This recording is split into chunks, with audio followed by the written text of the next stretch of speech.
She wanted to test my trust, so she brought her ex to dinner and said, "If you really love me, you'll be okay with this."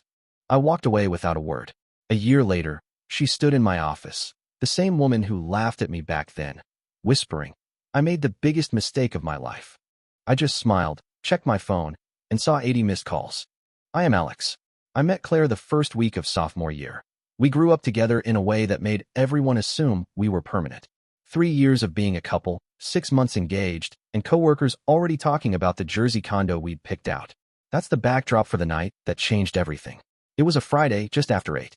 Mark and I pushed through Olive and Oak's door. Warm air, the smell of garlic, a low hum of conversation. We sat near the window where the light hit the polished wood. Mark glanced toward the bar and nudged me, eyes wide. He mouthed something I didn't need him to say. I looked up, and the world narrowed.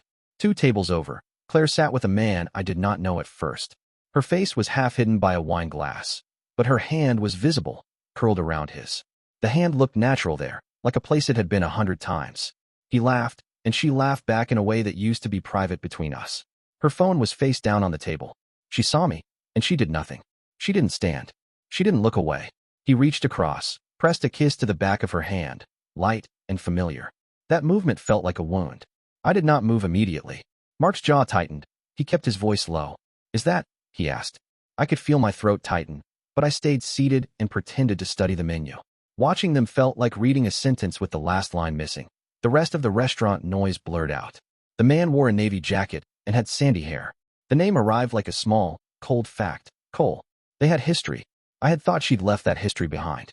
They leaned close together. I remember how she touched his sleeve with her thumb, an idle motion that said less than it felt. A waiter set down plates, and the clink of cutlery sounded like time passing too fast. When she stood, her hand still in his, she glanced toward the door as if checking a clock, and then left the restaurant with him linked under her arm. They moved away like 2 people who didn't have to hide. I followed them to the curb without planning it. Outside, under a street lamp that painted everything pale, I rehearsed sentences I didn't need, because the moment had its own blunt clarity. Claire startled when she heard my voice. She let go of his hand quickly, as though contact had suddenly burned her. He stepped forward like someone who wanted to explain. I kept my voice steady. "Claire." She froze, eyes moving from me to the man beside her. There was a tightness to her smile that didn't reach her eyes. "It's not what you think," she said before I spoke. The line was thin and practiced. Her voice had that small, faltering quality people use when they try to hold together a lie. "You said you were home all day?" I said. She looked at me like she was trying to find the right shape for an answer. She started. I was out earlier, but I came home." Her words stumbled. He spoke too, smooth and immediate. We just ran into each other. The 2 of them formed a neat, automatic story, the kind people give when they want something to end faster than it should. It would have been easy to shout, to make the scene, to force the truth into a public place, but doing that felt like giving them the moment they wanted, spectacle over honesty. Instead, I asked the one thing that could not be glossed. Her hand had been in his. "Why?" She looked down, avoided my eyes, thumb was worrying at her thumbnail. "It meant nothing," she said, barely audible. Her silence after that line carried everything she did not say. I walked back to the restaurant and sat in the booth like someone watching a play where the actors had already crossed the line. Mark kept his gaze on me, knowing whatever I would do next wouldn't be immediate. Inside, Leonard Cohen on the speakers could have played forever and I would not have heard it. The noise around me felt distant, the way a house sounds through thick walls. When they left, I stayed long enough to see both their backs disappear into the night. I felt like someone who had been handed a new map and then told to keep living the same route. I did not know, in that moment, whether what I'd seen was a mistake, a test, or an ending. I only knew it was not what she had said. I drove home with the headlights cutting a steady path through the dark. My hand stayed on the wheel because moving them felt like admitting the night had happened. I kept the radio off on purpose. Sound would have filled the space where my head needed quiet. When I pulled into the driveway, I sat in the car for a long time, staring at the dashboard. The image of Claire's hand in Cole's never left the inside of my skull. At 11:20, I called her. The phone rang 3 times and then went to voicemail. I left it like that and waited. I told myself I would call once more and then stop, but the impulse to hear her voice pushed me to press the call button again. This time it rang until the 4th tone, and then she answered, calm and ordinary, as if the night were a different life. "Hey," she said, like the evening belonged to small talk. "How was your night?" Her voice was warm and easy in a way that felt like sandpaper against whatever I was trying to hold together. I kept my word short. Where were you today? She took a breath and gave me the same line she'd offered outside. She'd been home, bored, fell asleep. Nothing had happened. She sounded nervous, and when she heard the silence on my end, she hurried to add, "Please don't come over tonight. Come tomorrow evening." That request landed oddly. It felt like someone handing me a bandage for a wound I hadn't made. I didn't go that night. Instead, I let the phone collect the hours. By morning, there were 78 missed calls from her. I didn't listen to them at first. There was something private about letting them sit unread, a shape of power in not being the person she could call and immediately fix what she'd undone. I opened her social feed out of routine more than curiosity and saw the story she'd posted 2 nights earlier. 2 wine glasses, dim light, and the corner of a watch visible by the candle. It had seemed like nothing then, something stylish and vague. Now the details fell into place like a puzzle that didn't need to be solved to hurt. A coworker mentioned seeing a woman who looked like Claire at Olive and Oak. She'd been with a man, the coworker said, and the description fit. Hearing it from someone else made it feel more public, like a rumor that had its own life. I screenshot the story and saved it. I saved every voicemail she left after that. The archive felt less like evidence and more like a ledger of the night I woke to. When I finally answered her 79th call, her voice came through thin and urgent. "Mark, please, let me explain." The plea had no theatrics. It was a human sound, raw and unexpectedly small. I let her talk first and listened to the sound of her breathing. That breath used to be the small drumbeat between our words. Now it sounded like someone trying to find air underwater. She started with the familiar defense. He was an old friend, nothing more. She said they'd run into each other at the restaurant and decided to catch up. The way she spoke made every word feel like cotton, soft and slippery. I told her I had been there. Her silence after that was long enough I could hear the city in the background. When she finally spoke again, her voice hit a new register, rawer and smaller than before. "It wasn't like that," she said, and for a second I allowed myself to hear the hope in her tone.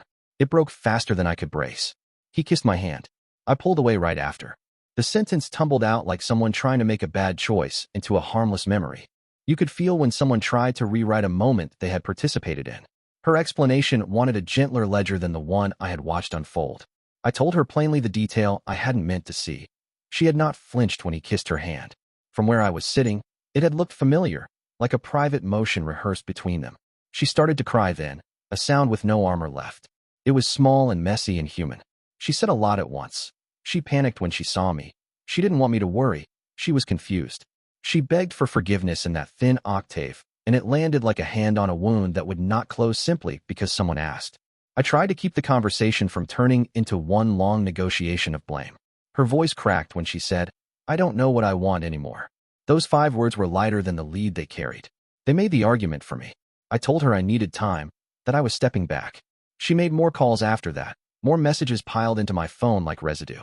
Then the tone shifted, not drama, but a steady drip of reality. Friends began to text with details I hadn't wanted to know. Sightings, comments from mutuals, a picture cropped to cruelty. The clean line I had believed in our future blurred from the edges inward. I didn't feel like shouting or demanding answers. Mostly I felt tired of the work of pretending the easy version of us still existed. By the time the sun came up, I'd saved her voicemails, taken screenshots, and tried to organize the evidence into something that would let me move forward. That night made a simple truth clear. Some things can't be fixed by explanations. You can hear words and watch actions. The two don't always align. The next morning, sunlight broke through my curtains in long, pale lines, and for a moment, I almost forgot what day it was. My phone buzzed against the nightstand again. 80 missed calls had become a strange rhythm, almost like background noise now. I didn't answer. I poured myself a coffee, sat on the porch, and let the silence of early morning settle in. At 9:12 a.m., her name appeared on the screen again, Claire. I watched it flash until it faded. A message followed. "Mark, please. Just meet me once. I can explain everything. Please don't do this to us." Us. The word didn't fit anymore. I finally opened her voicemails, one after another. Her voice cracked through them. "I messed up, but it wasn't what you think." He kissed my hand. I froze. I didn't mean it. "Mark, please, I love you. You don't understand what he told me that night." The last one stopped me cold. "He said you'd been messaging his ex. He told me you were playing both of us. I wanted to see if you'd lie about it." That was when the truth rearranged itself. Her trust test wasn't just insecurity. It was manipulation planted by her ex. Cole had told her I'd been cheating. She wanted to prove something, to both of us. So she'd set up the dinner. She'd asked me to come. She'd watched him mock me while she smiled, just to see if I'd break. The test was never about trust. It was about control. I didn't respond. Instead, I called a friend who worked at the restaurant. She confirmed what I already knew deep down. Claire had been there twice before that week, with Cole. They weren't catching up. They were rehearsing lies. That evening, she came to my apartment. I didn't open the door at first. She kept knocking until I finally did. She looked small, hair messy, eyes swollen, like someone who hadn't slept in days. "Please, Mark," she whispered, "just listen." I let her in. She stood in the doorway, trembling. "It started as a stupid test. He said things that made me doubt you. And I wanted to prove you weren't like him. I never meant for it to go this far." Her voice cracked again. "When you saw us, I panicked. I thought if I smiled, it wouldn't look like guilt. I thought you'd trust me more if you didn't see me scared." I stared at her. "You thought humiliating me would build trust." She tried to reach for my hand, but I stepped back. "Claire," I said quietly, "you didn't test my trust. You buried it." For a long time, neither of us spoke. The silence felt heavier than any argument. She finally said, "I made a mistake." "No," I said, my voice low, steady. "You made a choice." She started crying again, asking if we could start over. I looked at her, really looked, and realized that I didn't hate her. I just didn't know her anymore. I told her I was leaving town for a few weeks, that I needed distance. She nodded through her tears, as if she understood. 2 weeks later, I heard from a mutual friend that Cole's wife had found out about everything. The secret dinners, the messages, the tests. She filed for divorce. Claire's name got dragged into it. Apparently, Cole had been lying to both of them. That night, as I packed the last box from my apartment, my phone buzzed again. A final text from Claire. "You were right. I didn't lose you because I made a mistake. I lost you because I didn't value you until it was too late." I didn't reply. Sometimes silence says more than closure ever could. 3 months passed. Seasons changed, but the memory of that night still sat in my chest like a stone that refused to move. The missed calls had stopped weeks ago. Claire had gone silent, until one afternoon, when an unfamiliar number appeared on my screen. I let it ring once, twice, 3 times. Curiosity finally won. "Mark." Her voice was soft, almost unrecognizable. I said nothing. She exhaled. "I just wanted to say I'm sorry for everything. I don't expect you to forgive me." There was a pause, the kind that carries the weight of everything unsaid. Then she added, "You were right. Cole lied to everyone. He's divorced now, and I'm not in a good place." Her tone was cracked glass, regretful, brittle. I answered calmly, "I hope you find peace, Claire." It wasn't anger anymore. It was detachment, the kind that comes when pain finally exhausts itself. After that call, I didn't think about her much. I focused on work, on rebuilding routines, on remembering who I was before her. I joined a startup team, began traveling for client meetings, and even reconnected with old college friends. The quiet of my new life felt clean. But karma, it has a strange sense of timing. 6 months later, I attended a regional business conference. My company had a small booth near the entrance. Around noon, I heard a familiar voice behind me, hesitant, unsure. "Mark." I turned. Claire stood there, holding a clipboard. The logo on her badge made my stomach twist. Cole and Partners Consulting. Her company had been acquired by ours. She wasn't a guest. She was working under our brand now. Her eyes widened when she saw the badge clipped to my jacket. Project Lead, Integration Division. That meant one thing. I was her new point of contact. For a moment, neither of us spoke. The air between us was taut, heavy with old ghosts. Finally, she said, "You look good." I nodded politely. "Thanks. You do too." Professional, civil, unmoved. The rest of the day passed in small, awkward exchanges. She stumbled over her presentation, barely meeting my eyes. When she left the conference hall that evening, she dropped a folded note at my booth. I didn't read it until I got home. It said, "I thought your silence hurt before. Seeing what you've become, knowing I could have stood beside that, hurts worse." I didn't reply. The next morning, I sent a simple email to our HR department recommending a reassignment. Professional courtesy, no malice attached. She was moved to a different team the following week. That was it. No public revenge, no dramatic confrontation. Just quiet, measured distance. A year later, I saw her one last time, at a coffee shop downtown. She was alone, sitting by the window, staring out at the rain. When she noticed me, she smiled faintly and gave a small wave. I returned it, and that was enough. No words. Just the calm after a long storm. Because sometimes revenge isn't about payback. It's about peace, the kind that leaves the other person haunted by what they destroyed. And you, finally free. It had been over a year since the night everything fell apart. Life had changed in quiet, steady ways. I'd moved into a new apartment, closer to the lake. I'd started running again, cooking again, living again. The version of me that once waited for Claire's calls had dissolved into someone more grounded, someone who didn't need explanations to find peace. But life has a habit of circling back, just to see if you've really moved on. It was a rainy Friday evening when I saw her again. The same cafe, same window seat, same quiet hum of city traffic outside. She looked up as I walked in, hair shorter now, face softer, but her eyes still carried the same kind of searching sadness I remembered. "Mark," she said, standing up slightly. "It's been a long time." I nodded, offering a small, polite smile. "It has." There was an awkward silence, the kind where two people remember the same pain, but from opposite sides. She gestured to the seat across from her. "Would you like to sit?" I thought about it, then sat down. Not because I wanted closure, but because I didn't need it anymore. She looked nervous. "I heard about your promotion," she said. "You're leading your own division now?" I nodded again. "Yeah, it's been good." She smiled faintly. "You always said you'd get there. I just didn't realize how fast you'd do it." Another pause.